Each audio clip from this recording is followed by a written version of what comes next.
The topic is AIDS, AIDS, an update.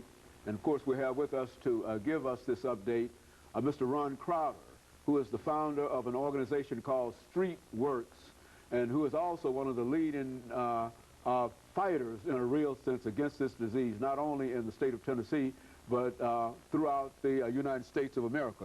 And I think that we're correct in saying that, Mr. Crowder, because you've been everywhere dealing and having all kinds of discussions and et cetera with all kinds of people. Let's talk about some of the statistics in reference to this disease. Well, as you know, Dr. Haney, well, you may not know that approximately every 10.5 minutes, someone in the United States is becoming infected with HIV. Mm-hmm. Probably every 30 minutes, someone dies of HIV in the United States. Mm-hmm. So while I said in the earlier segment, this is a manageable disease, we still must realize that this is still a fatal disease as well, because HIV is such a hideous disease. 1/4 of the people who have the virus don't even know that they have it. And so, again, that's a reason why people are still dying of the illness. And as we still know that African Americans are still disproportionately affected by the disease. And I need to say that what we, based on earlier reports and the news media and all of that about HIV, there's still a lot of stigma associated around the disease.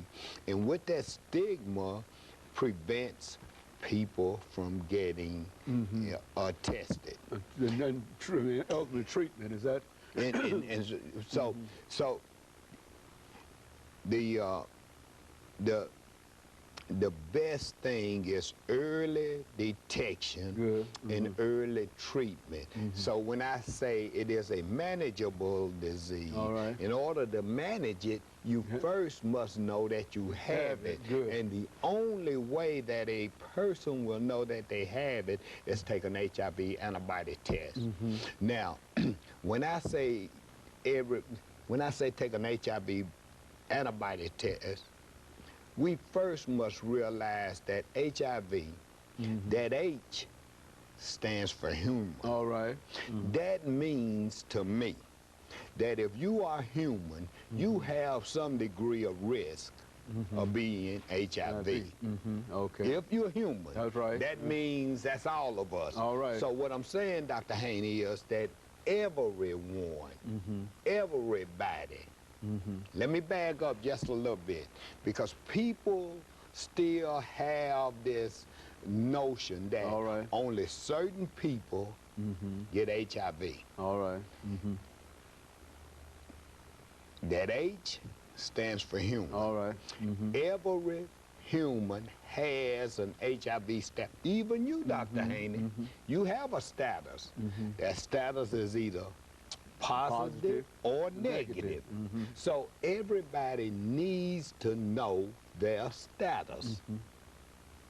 And people still have a notion to think that this is a disease amongst young people. Now here's a stat that most people don't know.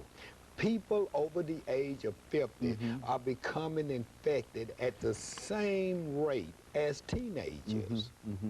People over the age of 50 are becoming infected at the same rate as teenagers.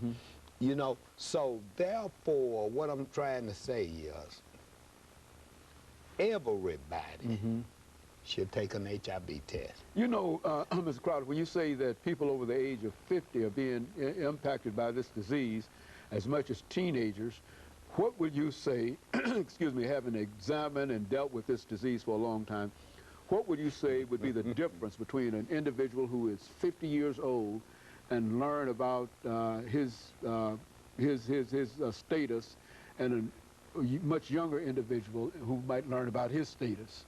What would be their different reactions to this? Well, I think the reaction would probably be somewhat similar. I think that people over the age of 50 has a different outlook on whether or not they are at risk for HIV. I think that's where the difference occurs. I think that people over the age of 50 look at the behaviors that put you at risk for HIV different from a person of a younger status, you know what, or a younger age.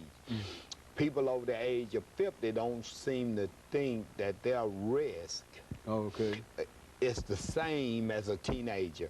But what they have to realize is that a teenager get infected the same way that a person over 50 do. So it's not who you are that get you HIV infection, but what you do. So if a person over the age of 50 do the same thing as a teenager do, then their risks are the same. You understand what I'm saying? So, and I think that's where the discrepancy lies. So I think people over the age of 50 seem to think that if they are engaging in sexual relations with someone of that same age group, their risk isn't the same. But that's not true. That is not true. What happens is we are creatures of habit.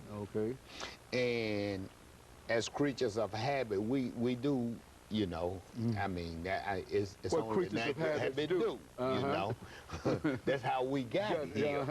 So those people do those same things, and they have those same risks. That's the bottom line. And then with the advent of Viagra, Cialis, and all these other things, even increases the risk, especially amongst men in that age group.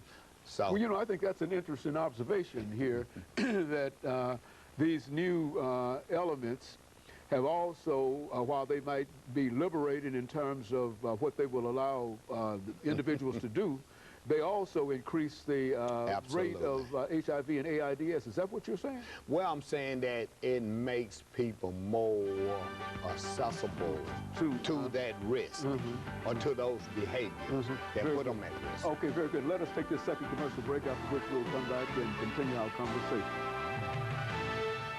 Every hour.